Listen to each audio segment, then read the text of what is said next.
Merci, voilà. Loué soit Jésus-Christ, maintenant et à jamais. Loué soit Jésus-Christ. Voilà, très bien. Alors, le thème que je vais aborder, qui m'a été demandé donc de traiter, c'est Islam et christianisme, la confusion du semblable. Et pour commencer, je voudrais rappeler cette parabole de livrer dans le champ que Jésus nous a donnée et dont il a donné lui-même l'interprétation. Alors, je vous la rappelle. Voilà qu'un homme a semé du bon grain dans son champ, du blé, et puis ses serviteurs viennent le voir en disant « Mais comment se fait-il que maintenant il y a aussi de l'ivraie dans le champ? Veux-tu que nous allions arracher l'ivraie ?» Et le maître dit « Non, ne l'arrachez pas parce que vous risqueriez en même temps d'arracher le bon grain. Laissez-les pousser ensemble jusqu'à la moisson. Et à la moisson, je dirais au moissonneur, commencez par arracher l'ivraie, faites-la brûler et mettez le bon grain dans mon grenier. » Jésus donne l'interprétation en disant donc que le champ représente le monde, le bon grain qui a été semé, c'est l'évangile, la parole de Dieu, le blé qui a poussé, ce sont les fils du royaume, l'ivraie qui a été semé, ce sont les fils du mauvais. Autrement dit, Jésus nous dit qu'après la venue de l'Église dans le monde, viendra une autre génération qui a été semée, dit Jésus dans l'interprétation, par le diable, n'est-ce pas? Jusqu'à la fin du monde, on va devoir cohabiter, et Jésus nous appelle donc à supporter jusqu'à la fin du monde, sans faire preuve de violence à leur égard, parce qu'on peut en même temps, malheureusement, de ce fait, risquer d'éloigner du Christ, de faire perdre la vie éternelle à certaines âmes. Bref, donc cette parabole, pour moi, illustre parfaitement la situation aujourd'hui de la présence de l'islam dans le monde. Il a été semé par le diable, il y a une nouvelle génération. L'ivraie, j'ai oublié de préciser que l'ivraie, c'est une plante qui ressemble au blé. C'est difficile de les distinguer.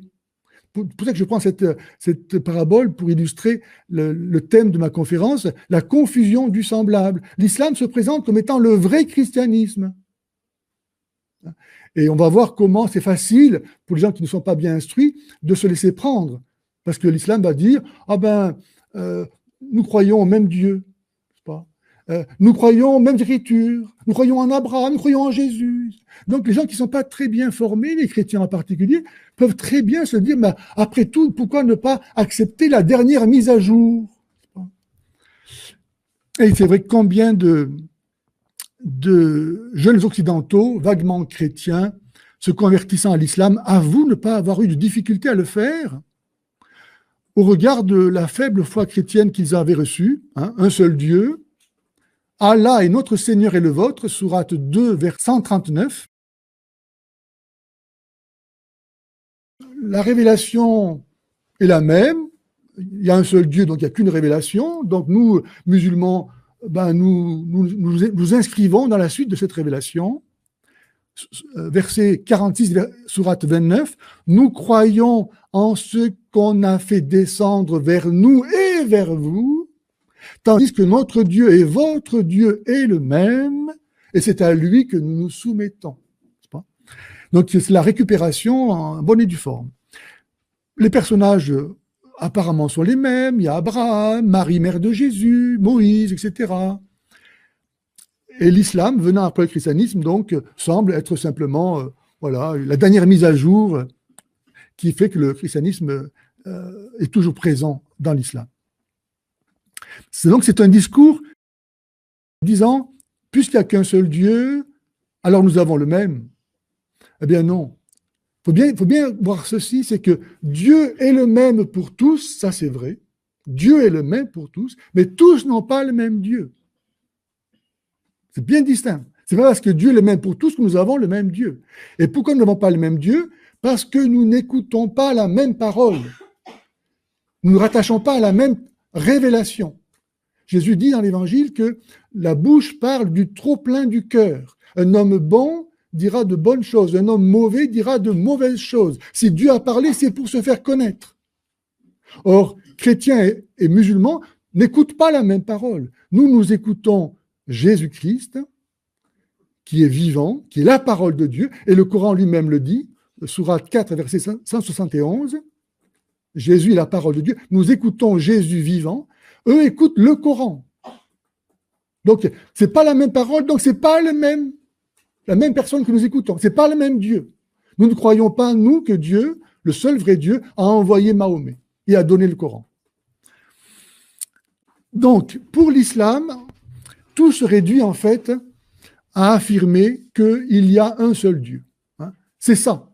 La révélation coranique, le tout de l'islam, c'est de dire qu'il y a un seul Dieu et pas autre chose. Et nous, chrétiens, nous sommes condamnés parce que nous croyons à la Trinité.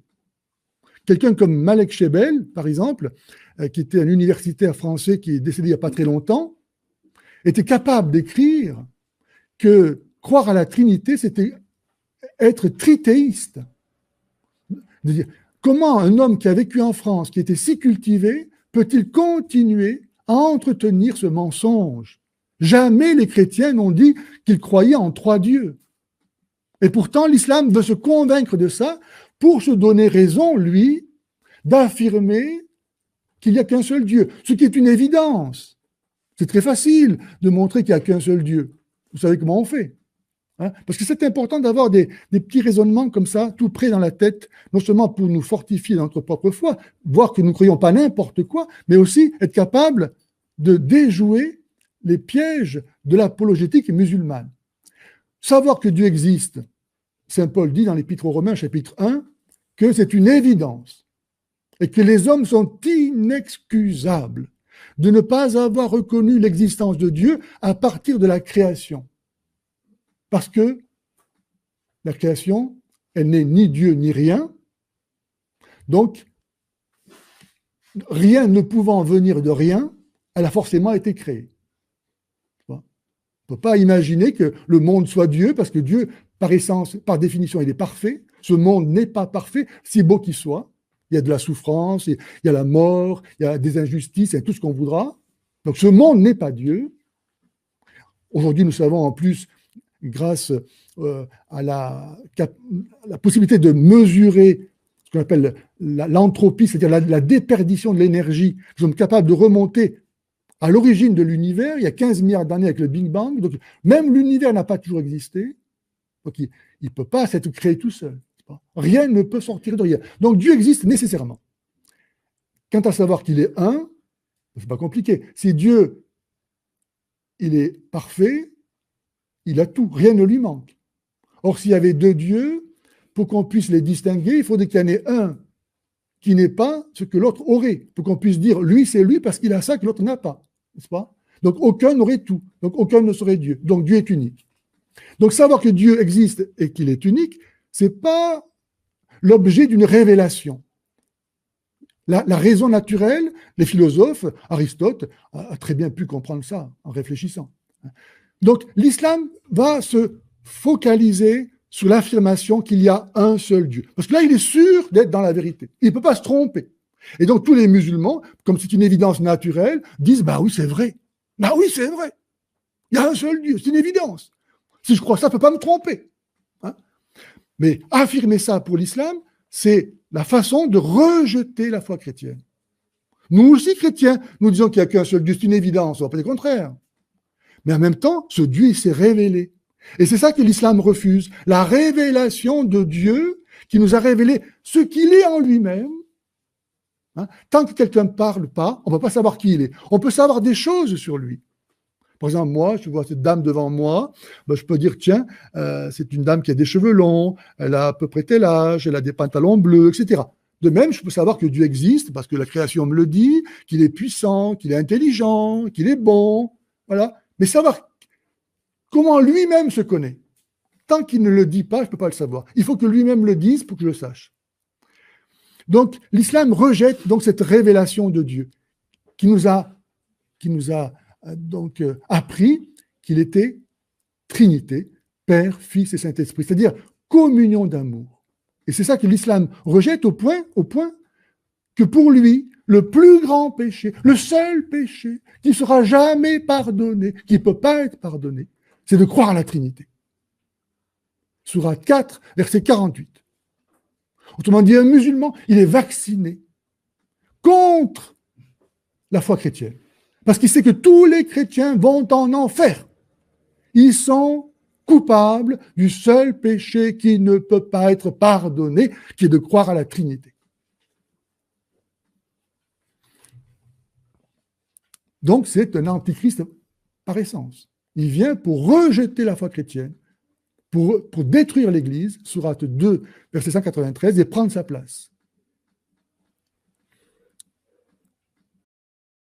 Nous avons cette phrase magnifique dans Saint Jacques qui dit « Tu crois qu'il y a un seul Dieu? Tu fais bien. Les démons le croient aussi, et ils tremblent. » Jacques 2, 19. Voyez? En fait, il répondait là aux Juifs, n'est-ce pas, qui ne voulaient pas se convertir au christianisme et dont l'islam n'est rien d'autre que le prolongement étendu à l'universalité du monde.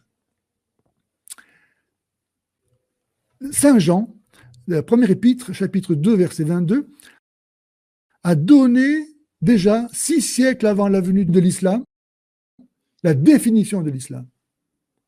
Il pose la question, il dit, qui est le menteur? Qui est l'antichrist? C'est celui qui nie le Père et le Fils. 1 Jean 2, 22. Et c'est parfaitement la définition de l'islam. 6 siècles avant la venue de l'islam, Saint Jean a désigné l'islam comme étant l'antichrist. C'est celui qui nie le Père et le Fils. Pour l'islam, il n'y a pas d'autre gloire, de raison d'être que de nier que Dieu est un fils. Sourate 112, il n'a pas été engendré, il n'engendre pas. Comment pourrait-il avoir un fils? Il n'a pas de compagne, dit le Coran. Allah est seul. Donc toute la tactique de l'islam, c'est d'affirmer l'unicité de la nature divine pour pouvoir, sur cette vérité, prendre appui et nier ce qui lui semble être une contradiction de celle-ci, et qui est l'affirmation de la Trinité en Dieu. Je vous lis par exemple sourate 4, verset 171. « Ô gens du livre, c'est-à-dire chrétiens, n'exagérez pas dans votre religion et ne dites d'Allah que la vérité. Le Messie Jésus, fils de Marie, n'est qu'un messager d'Allah. Croyez donc en Allah et ne dites pas 3, cessez, ce sera meilleur pour vous. Allah n'est qu'un Dieu unique. Il est trop glorieux pour avoir un enfant. »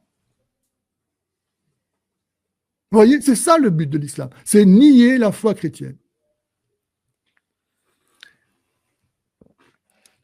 Alors, à cause de ça, nous les chrétiens, donc je vous ai dit, on va tous en enfer, nous ne sommes qu'impureté. Sourate 9, verset 28. Les plus viles des bêtes. Sourate 8, verset 55. Et être chrétien, donc c'est pire que le meurtre. Autrement dit, nous méritons d'être tués, parce que nous sommes coupables de meurtre, même pire que le meurtre. Sourate 2, verset 191. Qu'Allah extermine les chrétiens. Sourate 9, verset 30. Vous vous rendez compte? Voilà ce qu'est l'islam. Un antichristianisme. Il n'y a pas de bons musulmans qui ne haïssent les chrétiens et qui veuillent la disparition du christianisme. Allah châtie les chrétiens, sourate 33, verset 73, et que les musulmans doivent les tuer sans relâche, sourate 3, verset 152. Alors souvent dans le dialogue islamo-chrétien, on présente ça, nous serions 3 monothéismes, n'est-ce pas? Sous-entendu, nous avons en commun quelque chose, le monothéisme. Et donc nous, chrétiens, simplement, on aurait la fantaisie de rajouter au dogme de l'unicité divine celui de la Trinité, qui viendrait se rajouter au monothéisme. Non. Dire que Dieu est un ou qu'il est trois, c'est la même chose. On ne peut pas séparer l'affirmation de l'unicité de la nature divine de celle de la trinité de ces personnes. Parce que, en fait, la Trinité exprime l'essence même de Dieu. La Trinité des personnes, et chacune d'entre elles est le seul vrai Dieu, que toutes les trois sont ensemble. Il n'y a pas un même monothéisme avec les musulmans ou avec les juifs.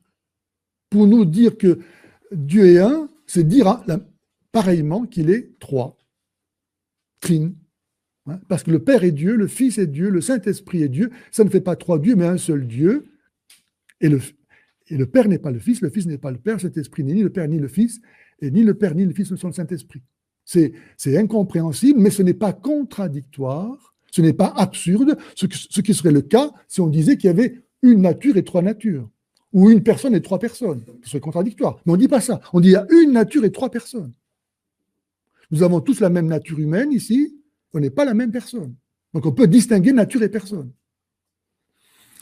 Et c'est le propre de Dieu, justement, qu'il est un parce qu'il est amour. L'amour fait que ceux qui s'aiment ne font qu'un. Le Père est en moi et moi je suis dans le Père, dit Jésus. Il parle bien du Père et de lui. Donc c'est distinct. Ça fait deux et pourtant ils ne font qu'un. Le Père et moi, nous sommes un. Le Père est en moi et moi je suis dans le Père. C'est le propre de l'amour. Je parlais donc à l'instant de cette conception monothéiste que nous partagerions tous les trois, chrétiens, musulmans et juifs. Cette conception est très prisée dans le dialogue interreligieux. Parce que lui, il cherche, le dialogue interreligieux, un point commun, voilà, une base commune qui va permettre la reconnaissance mutuelle des religions, de savoir s'apprécier en tant que religion et de pouvoir en même temps dialoguer.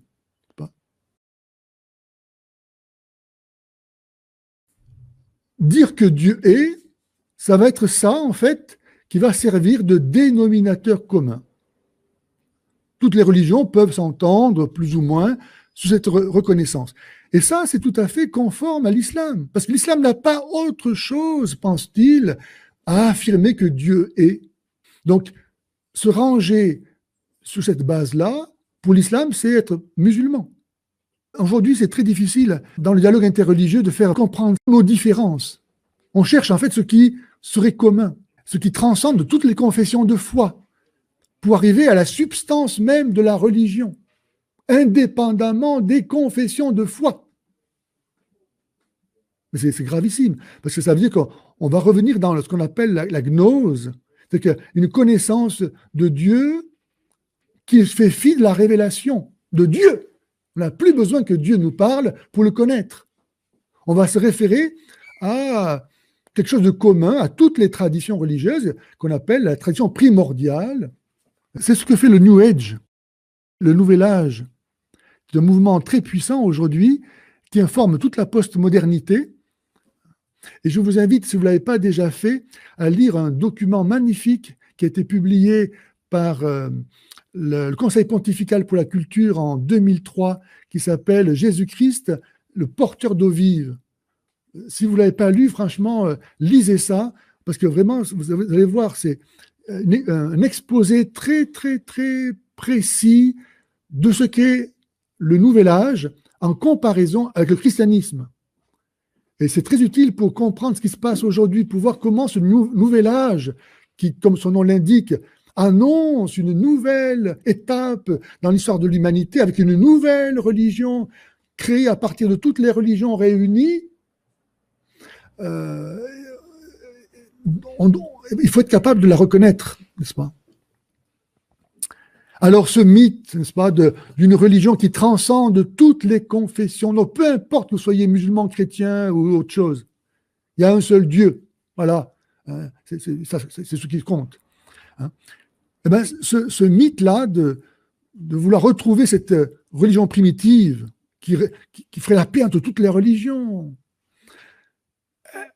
elle a toujours, comme un serpent de mer, montré sa tête au long de l'histoire. Et pour prendre un exemple, je citerai le cardinal Nicolas de Cuès, qui a vécu au XVe siècle et qui proposer, je cite, d'entrer dans les ténèbres que sont l'admission des contraires. Par l'adoption, disait-il, je cite encore, du principe de la coïncidence des opposés. Donc il y a une vérité qui surplombe tout. Le principe de non-contradiction lui-même est dépassé, quoi. C'est vraiment les ténèbres, on peut dire ça vraiment. Selon cette chimère, derrière la variété des rites, des pratiques et même des doctrines, toutes les religions s'enracinent dans la seule vraie religion qui ne s'identifie pas, vous l'avez compris, avec le catholicisme. Si Dieu n'est pas catholique, pourquoi est-ce que moi je le serais, hein? Et donc, notre pape dit comme ça, hein, je cite, voilà, à Abu Dhabi en 2019, il a signé la déclaration sur la fraternité humaine selon laquelle Dieu voudrait la pluralité des religions. Donc, si Dieu veut la pluralité des religions, je me demande bien pourquoi moi je voudrais évangéliser qui que ce soit, en particulier les musulmans. Si Dieu veut qu'ils soient musulmans, pourquoi je devais devoir les convertir? Ça n'a pas de sens, je vais contre la volonté de Dieu. Je vous rappelle que mon thème, c'est la confusion des semblables. On peut, dans le même ordre de choses, parce que la confusion aujourd'hui est partout, malheureusement, hein, et moi je la vois aussi dans le fait qu'en Irak, François déclare, je cite, « Juifs, chrétiens et musulmans, avec nos frères et sœurs d'autres religions, nous honorons notre père Abraham. » Comme si Jésus n'avait pas dit au chapitre 8, verset 44 de l'évangile de Saint Jean, aux Juifs qui ne voulaient pas reconnaître sa divinité, si Abraham était votre père, vous m'aimeriez. Vous avez pour père le diable.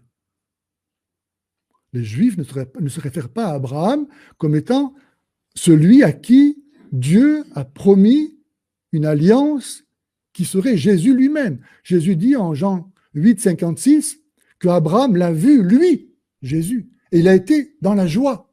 La vraie descendance, dit saint Paul, d'Abraham, c'est Jésus. Et en lui, tous les chrétiens. Alors, dire que les Juifs et les musulmans sont enfants d'Abraham, ils le prétendent. Mais dire en plus que nos frères et sœurs d'autres religions le sont aussi, alors qu'ils n'ont cure d'Abraham, pour moi, c'est incompréhensible.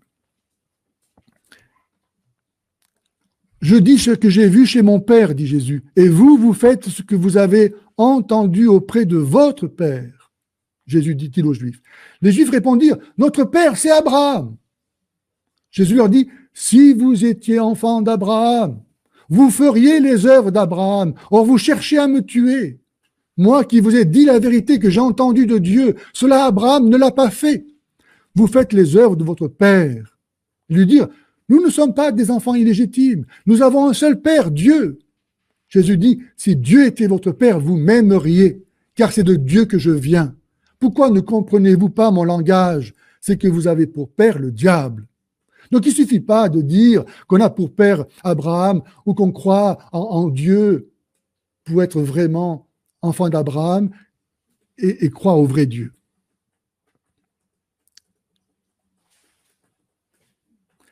En effet, les musulmans se rattachent à Abraham par Ismaël, comme vous savez. Et Ismaël, ce n'est pas le fils légitime d'Abraham. Abraham l'a eu avec son esclave, autrement dit, en dehors du mariage. À l'époque, ça se faisait, certes, mais en même temps, parce qu'il voyait le temps passer, et la promesse faite d'une descendance avec Sarah, son épouse légitime, ne pas s'accomplir, ils sont mis à douter. Et Sarah a dit, ben, écoute, va voir avec l'esclave, comme ça, tu auras au moins ça. Donc, se rattacher à Ismaël, en fait, c'est se rattacher à la descendance charnelle, qui est le symbole du péché, par rapport à Isaac, qui lui sera la descendance, en vertu de la promesse, née miraculeusement de Sarah à 90 ans, et qui figure donc la conception miraculeuse de Jésus. Et nous sommes tous renés en Jésus de l'eau et de l'esprit. Nous sommes tous les enfants d'Abraham par la foi. pas par la chair et le sang. Les Juifs qui se rattachent à Abraham parce qu'ils sont de la descendance charnelle d'Isaac n'héritent pas de la promesse faite à Abraham par la foi, puisqu'ils se rattachent à la chair. Nous nous rattachons à Abraham parce que nous sommes les descendants spirituels d'Abraham. Alors l'amalgame entre le Dieu chrétien et Allah se retrouve au niveau des révélations, comme je dis tout à l'heure. Sourate 2, verset 136, je vous cite, « Dites, nous croyons en Allah. » Allah, ce n'est pas un nom propre, c'est le Dieu. Mais quel Dieu? Et en ce qu'on a fait descendre vers Abraham et Ismaël, et Isaac et Jacob et les tribus, et en ce qui a été donné à Moïse et à Jésus. Nous ne faisons aucune distinction entre eux. Sauf que Mahomet, on ne sait pas pourquoi, c'est le dernier des prophètes. Et il faut le mettre dans la shahada. On ne dit pas qu'ils acceptent le témoignage de Jésus. Je continue le verset. « Et qui est meilleur qu'Allah en sa religion? C'est lui que nous adorons. Ou bien direz-vous qu'Abraham, Ismaël, Isaac et Jacob et les tribus étaient juifs ou chrétiens? » Vous voyez, ce que l'islam veut là, c'est détruire en fait la révélation. Il n'y a ni juif ni chrétien. Il n'y a qu'une religion primordiale. D'ailleurs, tous les hommes, avant même leur création, ont promis à Allah qu'ils seraient musulmans. Sourate 30, verset 30, l'islam, c'est la vraie religion qui a été donnée dès le départ à l'humanité. En sorte que ceux qui ne sont pas musulmans aujourd'hui sont des parjures, des apostats. Je vous cite ceci, un Égyptien qui s'était converti au christianisme, Mahomet Hamed Higazi, ayant demandé à l'administration égyptienne que soit enregistré son changement de religion, laquelle doit figurer sur la carte d'identité, la haute cour administrative d'Égypte a rejeté sa demande au motif, je cite, « Les religions monothéistes ayant été envoyées par Dieu selon un ordre chronologique, le fait de revenir de la religion la plus récente à une plus ancienne n'a pas de sens. » Donc nous, administration égyptienne, nous ne pouvons pas accepter que vous deveniez chrétien. Parce qu'il y a une logique progressiste. On passe du moins bon au meilleur. Et le dernier arrivé, forcément, c'est le meilleur. On ne sait pas pourquoi ça s'arrête à l'islam d'ailleurs, parce que depuis, il y en a eu d'autres. Il y a les Mormons, il y a les témoins de Jéhovah, il y a tant d'autres. Pourquoi ils s'arrêtent à l'islam? On ne sait pas. C'est comme ça. Alors, l'idée que l'islam supplante le christianisme, comme celui-ci l'aurait fait du judaïsme, parce qu'ils nous disent ça, les musulmans. Ils disent, oui, vous refusez d'accueillir Mahomet, vous êtes comme les juifs qui n'ont pas accueilli Jésus. Ah oui, sauf que Jésus, c'est le Messie qui attendait les juifs, qui n'ont pas reconnu. Mais nous, les chrétiens, nous l'avons reconnu. Mais nous, chrétiens, qui avons reconnu Jésus comme le Messie, on n'attend plus personne. On n'attend plus personne. Donc, la situation n'est pas comparable. Les Juifs attendent toujours le Messie. Nous n'attendons personne. Donc, on ne peut pas comparer la relation entre judaïsme et christianisme à celle entre christianisme et islam. Il n'y a pas d'attente chez nous. On a tout reçu. Une bonne fois pour toutes.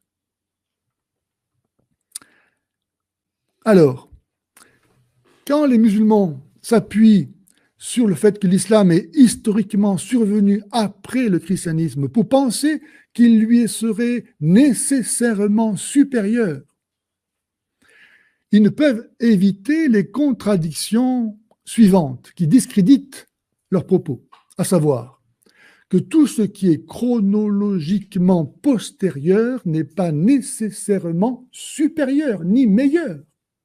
La preuve en est, c'est que la déchéance, la décadence, la pourriture, la perversion viennent toujours après des états de perfection qu'elles corrompent. N'est-ce pas? Donc dire que ça vient après, ce n'est pas nécessairement un gage de supériorité.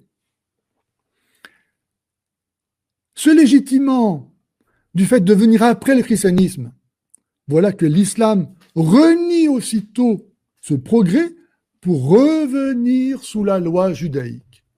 Donc quel intérêt? Quel intérêt? Il n'y a pas de progrès en fait. On revient au judaïsme. De nouveau, il faut être circoncis, pas manger de cochon, lapider des femmes adultères, comme si Jésus n'était pas venu. Donc, qui ne viennent pas nous dire qu'ils croient à une progression de la révélation. Pendant 6 siècles, le christianisme a très bien vécu sans l'islam. Preuve qu'il n'a pas besoin de l'islam pour exister. Par contre, l'islam ne peut pas exister sans le christianisme, puisque, comme je l'ai dit tout à l'heure, et je l'ai montré, le propre de l'islam, c'est de nier la révélation chrétienne, qui est, d'après l'islam, une falsification de la révélation. Et l'islam vient, chevalier blanc, détruire ce mensonge que les chrétiens ont inventé pour rétablir la vérité sur la vraie religion. Donc, l'islam, lui, ne peut pas exister sans le christianisme, comme le mensonge ne peut pas exister sans la vérité. Le mensonge a besoin de la vérité pour se faire passer pour elle, sinon il n'existe pas. S'il ne peut pas passer pour la vérité, ça ne marche pas. Mais la vérité n'a pas besoin du mensonge.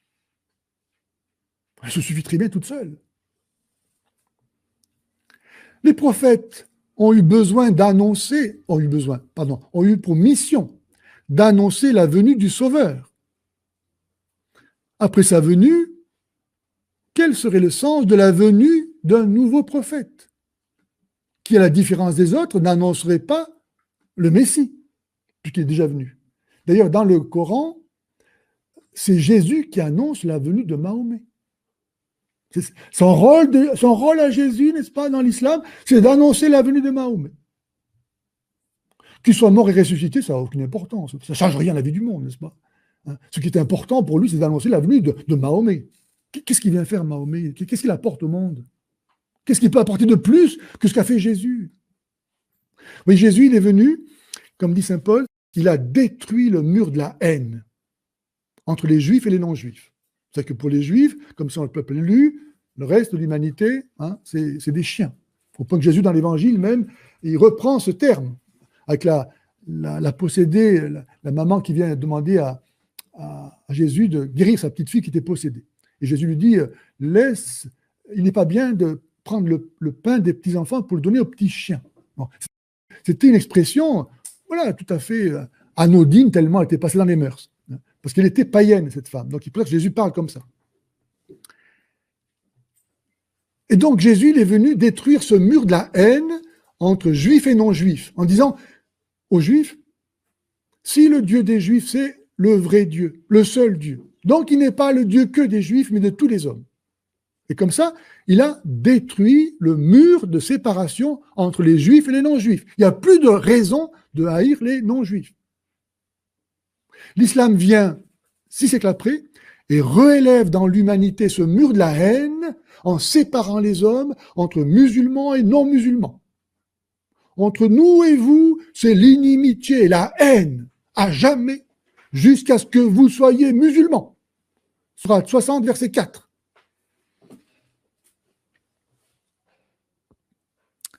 Enfin, en prétendant s'approprier le rôle du Christ, c'est-à-dire clore la révélation, l'islam dévoile sa nature d'antichrist. Il prend la place du Christ. Il vient achever la révélation. Comme si Mahomet pouvait nous sauver. Lui qui dit l'islam lui-même est mort et attend d'être jugé. Alors que le Coran dit que Jésus est au paradis, reviendra pour le jugement. Donc de qui vaut-il mieux être le disciple?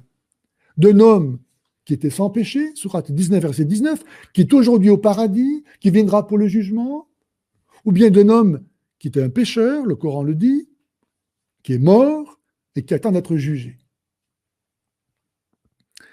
Est-ce qu'il suffit de se mettre à la remorque du dernier prophète autoproclamé pour faire la volonté de Dieu? Et seule une vision superficielle, anhistorique, idéologique, peut faire croire que toutes les religions se valent. Le Christ est venu accomplir la promesse portée par les prophètes d'Israël, dont Abraham est le premier témoin, le premier maillon, la promesse de la venue du Messie, le Sauveur. Dieu même, Dieu fait homme, pour que nous les hommes, on puisse devenir Dieu. Qu'est-ce qu'on peut imaginer de plus que ça? Quelle autre religion donne ça? Nous les hommes, on est appelés à devenir Dieu. Parce que Dieu s'est fait homme, et il s'est donné à nous. Et par l'amour, justement, en nous unissant à lui, en mangeant sa chair et en buvant son sang, si vous ne mangez pas ma chair, si vous ne buvez pas mon sang, vous n'aurez pas la vie en vous.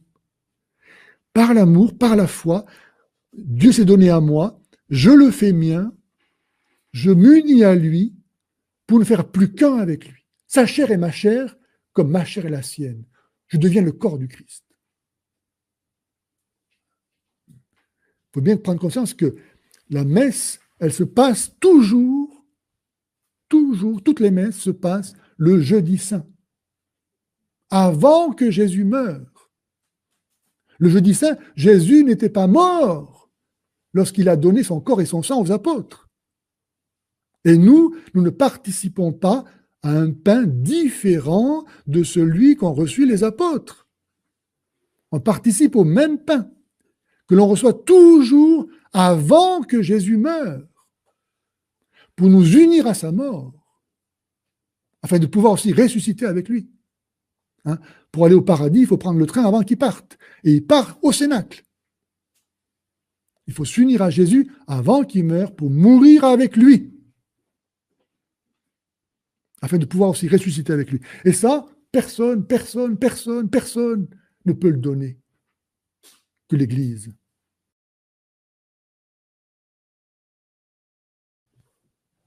Alors, je cite cet extrait du Concile Vatican II.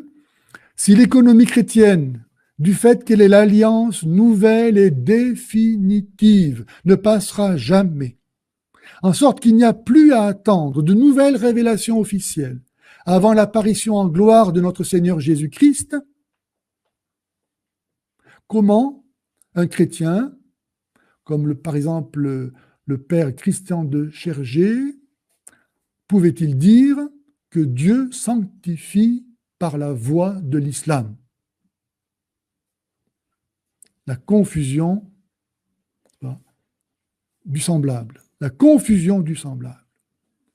Incroyable que nous ne soyons pas capables de maintenir, de garder la spécificité que nous avons, qui est unique,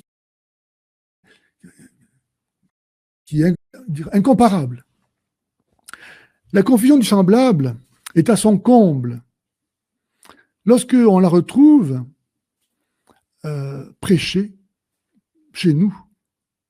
Parce qu'alors, les musulmans s'en servent. Il n'y a pas longtemps, j'ai échangé un tweet comme ça avec Marwan Mohammad, qui était l'ex-porte-parole du collectif contre l'islamophobie en France, qui a été dissous après le meurtre de Samuel Paty.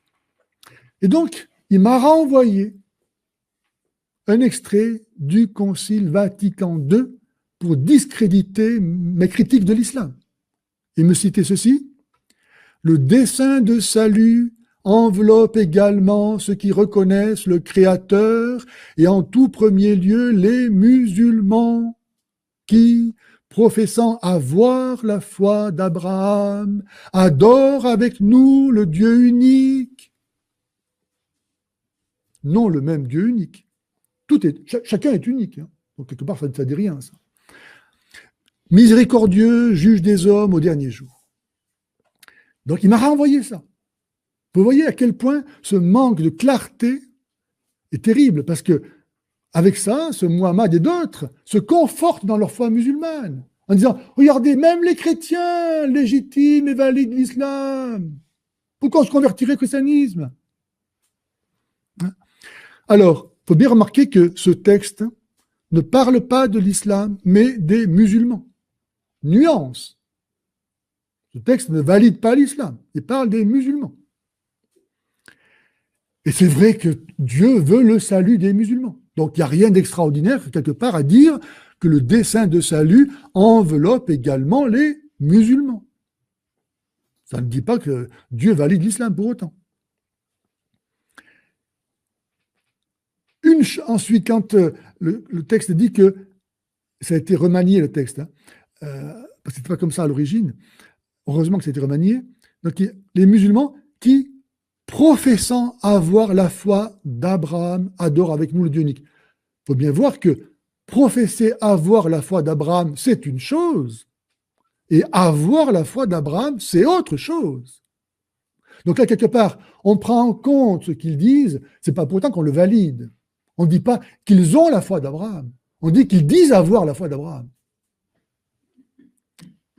Mais tout ça, vous voyez, c'est quand même, c'est pas très clair. Hein. Que le Dieu unique qu'ils adorent avec nous, n'étant pas ici défini par la révélation coranique, il faut comprendre qu'ils peuvent l'adorer indépendamment de la fausseté de leur religion. Et c'est vrai que dans l'islam, il y a des musulmans qui entendent dans leur conscience Dieu leur parler. Et c'est comme ça qu'ils peuvent arriver à se convertir. Et c'est pour ça que le Concile dit que les musulmans sont eux aussi pris, englobés dans le dessein de salut. Donc, il faut prendre ça en considération. Ils adorent avec nous Dieu qu'ils ne connaissent pas. Et c'est pourquoi nous pouvons leur dire ce que disait saint Paul aux Athéniens, ce que vous adorez, ce que vous adorez sans le connaître, je viens, moi, vous l'annoncer. Nous pouvons dire ça aux musulmans. Vous êtes certainement parmi vous, il y a des gens de bonne volonté qui ont reconnu que Dieu existe et qui, naturellement, parce que nous sommes faits pour ça, veulent adorer Dieu. Mais vous ne le connaissez pas parce que vous ne vous rattachez pas à sa parole qui est Jésus, que pourtant le Coran dit lui-même être Jésus. Si donc l'Église regarde avec estime les musulmans qui adorent le Dieu un, vivant et subsistant, miséricordieux et tout-puissant, créateur du ciel et de la terre, qui a parlé aux hommes, Nostra Aetate numéro 3, elle ne le fait que dans l'imitation de Jésus, reconnaissant le bien qu'il peut y avoir, même chez des hérétiques. Ce qui ne doit pas nous empêcher de leur dire avec lui, je cite, ce que Jésus disait à la Samaritaine, vous adorez ce que vous ne connaissez pas, nous adorons ce que nous connaissons. Jean 4, 22. Je vous remercie. D'accord, très bien. Vous avez raison. C'est un point. Ah oui, pardon. Donc la question, c'est expliciter pourquoi il est important de distinguer islam et musulman. Et c'est vrai que ça, c'est un amalgame terrible. Vous savez, pas d'amalgame. Hein. Quand on parle de l'islam, tout de suite, on va dire ah, mais les musulmans, moi j'en connais, ils sont très gentils. Mon épicier, là, au quartier, qu'est-ce qu'il est gentil, etc. Sous-entendu, parce que ce musulman est gentil, l'islam est pas si mal que ça. Hein. Donc on fait un amalgame entre musulman et islam. Donc il faut bien voir qu'un musulman, lorsqu'il est gentil, lorsqu'il fait le bien, en fait, il écoute sa conscience, par laquelle Dieu, comme à tout homme, lui demande de faire le bien et d'éviter le mal. Donc ce qu'il fait là, ce n'est pas en vertu de l'islam, mais en vertu de sa nature humaine qui a été créée bonne. Dieu appelle tous les hommes au salut. Lorsqu'un musulman fait le bien, il ne le fait pas à cause de l'islam, mais en dépit de l'islam. C'est pourquoi les islamistes tuent ce qu'on appelle les musulmans modérés, parce qu'ils n'obéissent pas à Allah. Hein? Donc il faut surtout toujours bien faire attention à ce piège d'associer, d'assimiler islam et musulmans. L'islam est une chose, les musulmans sont des hommes. Et comme chacun d'entre nous, Dieu les aime, Dieu leur donne des dons, des talents, comme dit Jésus, Dieu fait lever son soleil sur les bons et sur les méchants, et tomber la pluie sur les justes et sur les injustes. Il faut bien faire attention à toujours séparer islam et musulmans. Sinon, on va donner le bien des musulmans à l'islam et le mal de l'islam aux musulmans, qui ne sont pas forcément responsables de ce que font les uns et les autres. Hein. Ils sont nés là-dedans et voilà, ils ne sont pas coupables parce qu'il y en a un qui fait un attentat. Hein. Mais quelque part, s'il continue à rester musulman en voyant ça sans se poser de questions, il va se rendre coupable de continuer à être musulman. Parce que l'islam, de fait, demande ça. Hein. La terreur, Allah lui-même le dit. Hein. Je répandrai la terreur dans leur cœur. Et Mahomet, il s'est imposé par le sabre. Hein. Ce n'est pas par l'amour comme Jésus. Hein. Ça va? Ça, j'ai répondu? D'accord. Oui, Mohamed. Ouais, j'ai une question pour savoir ce que vous pensez du rôle des politiques dans cette volonté de diviser les musulmans et les chrétiens. Oui, hein, oui, pardon. Merci de me rappeler toujours. Donc la question, c'est quel est votre avis sur le rôle de la politique dans la division entre chrétiens et musulmans? C'est ça. Hein. D'abord, il faudrait faire remarquer que l'islam est un tout, c'est-à-dire c'est à la fois une religion, une loi, une culture, on peut dire ça même au pluriel. En fait, c'est un tout. En tout cas, c'est un système totalitaire où la politique, Mahomet était un chef de guerre, un chef d'État, voilà. Donc, il n'y a pas de... Pour l'islam, on joue sur tous les tableaux. Pour les divisions politiques dont vous parlez, elles ne relèvent pas directement de l'Église. L'Église n'a pas d'ambition politique. Elle est là pour donner le royaume des cieux. On ne peut pas mettre à équivalence chrétiens et musulmans, parce qu'on ne joue pas sur le même tableau. Si l'islam veut se répandre et imposer la charia partout, le but des chrétiens, ce n'est pas ça. Le but des chrétiens, c'est de sauver les âmes. Alors, les conditions politiques doivent normalement aider, n'est-ce pas, à ce que les âmes puissent faire leur salut, parce qu'on est sur la terre pour aller au ciel.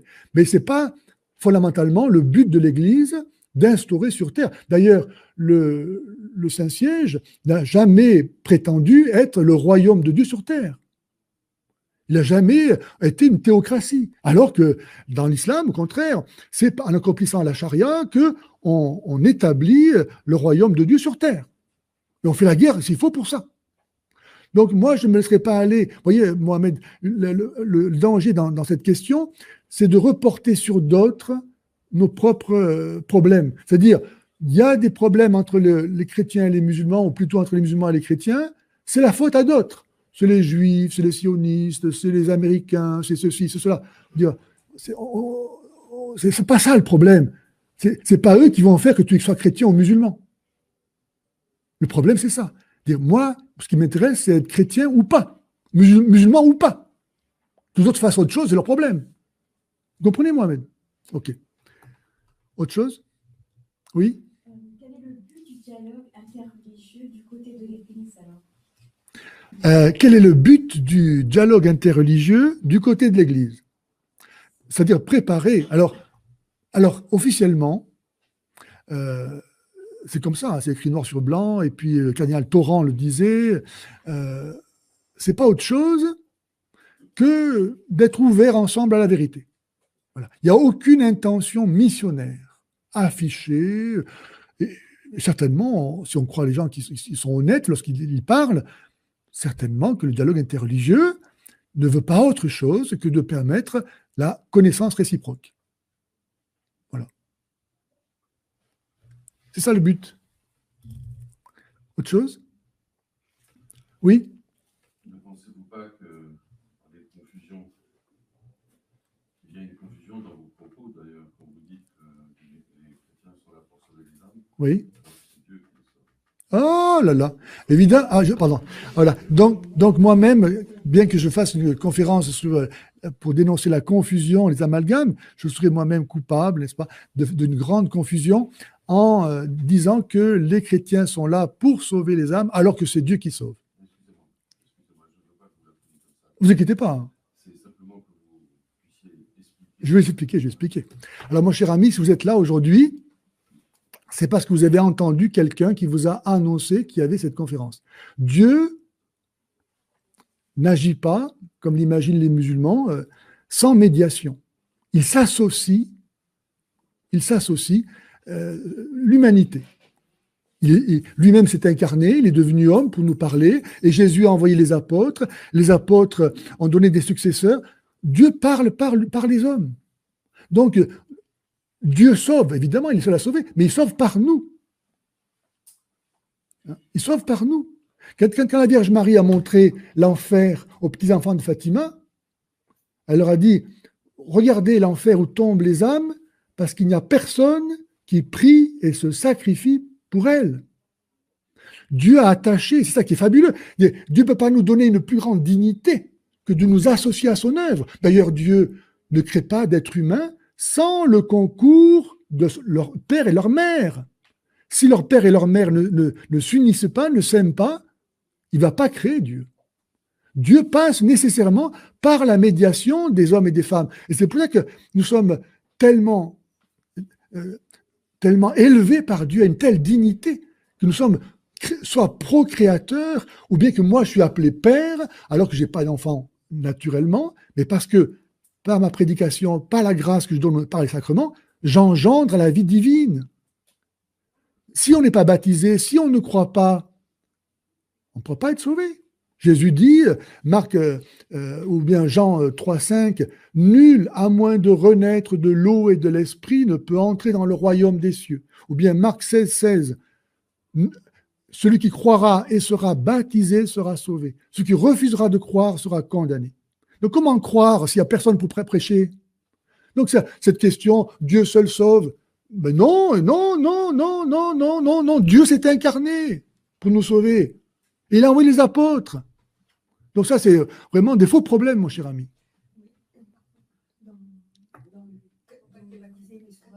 Voilà. Comment ceux qui n'auront pas pu être chrétiens, donc, est-ce qu'ils vont pouvoir être sauvés? Alors, nous pouvons tous être sauvés. Dieu veut le salut de tous les hommes. Il n'y a qu'un seul sauveur, c'est Jésus-Christ. Et ceux qui ne seront pas sauvés en étant sur terre chrétiens auront pu l'être dans la mesure où, s'ils ont vécu avant le christianisme et écoutant leur conscience, ils auront montré qu'en fait, ils voulaient faire la volonté de Dieu. Et donc, on peut supposer que, voulant faire la volonté de Dieu, s'ils avaient su que celle-ci était qu'ils soient chrétiens, ils auraient demandé à être chrétiens. Donc, ils reçoivent le baptême de désir, enfin, le baptême de désir implicite. Voilà, ils meurent avec le désir implicite du baptême. De même que vous savez qu'un catéchumène qui va mourir avant d'être baptisé, sera sauvé grâce à son désir d'être baptisé, même s'il n'a pas été baptisé avec de l'eau. Donc, le désir de baptême, pour Dieu, c'est déjà le baptême. De même qu'un homme qui regarde une femme pour la désirer a déjà commis l'adultère avec elle, dit Jésus. Donc, pour Dieu, l'intention, c'est déjà la réalité. Ça compte. Et donc, les gens qui ont vécu avant Jésus peuvent être sauvés comme ça, dans la mesure où ils auront écouté leur conscience. Et voilà. Et c'est vrai partout aujourd'hui. S'il y a quelqu'un au fin fond de l'Amazonie qui n'a jamais entendu parler de Jésus, mais qui écoute sa conscience et qui vit en essayant de chercher la vérité, il se sauve comme ça, n'est-ce pas? Jésus a dit « Je suis la vérité ». Donc, celui qui aime la vérité aime Jésus. Jésus a dit aussi dans Matthieu 25 qu'au dernier jour, il dira à ceux qui ont fait du bien aux autres, ce que tu leur as fait, c'est à moi que tu l'as fait.